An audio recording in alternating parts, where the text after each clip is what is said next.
What's up guys, Jeff Cavaliere, AthleteNext.com. Today I'm going to light up your shoulders like a Christmas tree. And we're going to use just a couple dumbbells to do it. And probably, here's the irony, some exercises that you've done many, many times before, but not in this way.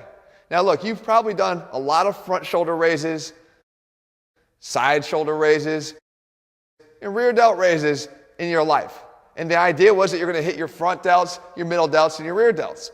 But have you ever thought about changing the position of your body? Because if you did, you'd work a hell of a lot more than just your delts in isolation, and you change the entire impact those exercises have on your delts in the process. Why is that? Well, I'm down on the ground for a reason, guys, because we call this the kneeling lateral series. And all you have to do is alternate these movements for 3 minutes straight and see if you can last. My bet is you may not. And it's because the muscles around these bigger muscles, the delts, are actually probably pretty weak, and they're not used to working alongside those muscles, and we need to make sure they are.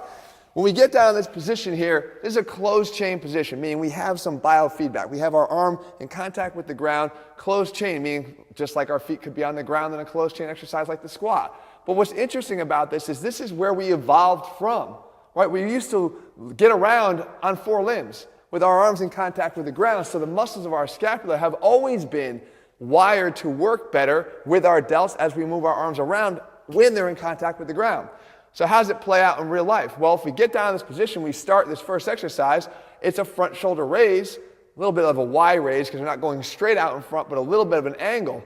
But why is this so interesting? Well, take a look. If I'm actually in this position here and I raise my arm up in front of me, at the top here, I do have gravity acting fully down on my arm, right, on the lever arm, and making my front shoulder, the front delt, work a lot. I haven't sacrificed that. But what have I done? Relative motion. If I have my arm up here like this, now if I sit up, where's the position of the arm? It's higher than it was, right? Just because I have that lean forward. Well, if it's higher and we have elevation, the thing that instantly likes to kick in are the lower traps to assist in that. And that's what they're meant to do. They're meant to assist in stabilizing the shoulder as it gets up in front of your body and elevated. So we get that extra benefit by doing it down here on the ground that we don't get by just raising them out to here. Next movement, you can see me doing here the side lateral raises, alternating right and left. We'll get into how you do the exact series here in a second. What's the benefit here done kneeling? Once again, we're in this closed chain position here. When I lift one arm up, I have all my weight going through one arm, which is a better position here for stability through this arm and through the shoulder joint. But now when I raise up to the side, once again, I haven't compromised the effect that this has on the middle delt, but what have I done? I've incorporated the rhomboids. You can see them firing up here. You can see all the muscles of the back firing up, again, in the way they're meant to. All these muscles attached to the shoulder blade. You can't move your arm without moving your shoulder blade. And your shoulder blade has a lot of different muscles attaching to it that are influencing its movement. So if we can incorporate more of them together to do the job together, we've got a better exercise. And all we had to do is alter the position of our body when we perform that exercise.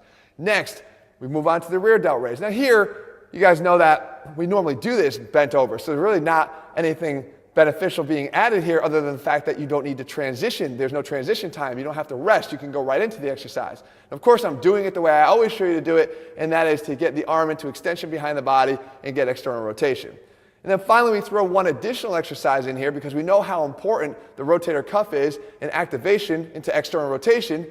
We do that here just by doing the W raise, which is where we're trying to actively kind of throw the dumbbell back behind us, form a W here with our arm, which will instantly activate those muscles really, really well. So now, here's the sequence.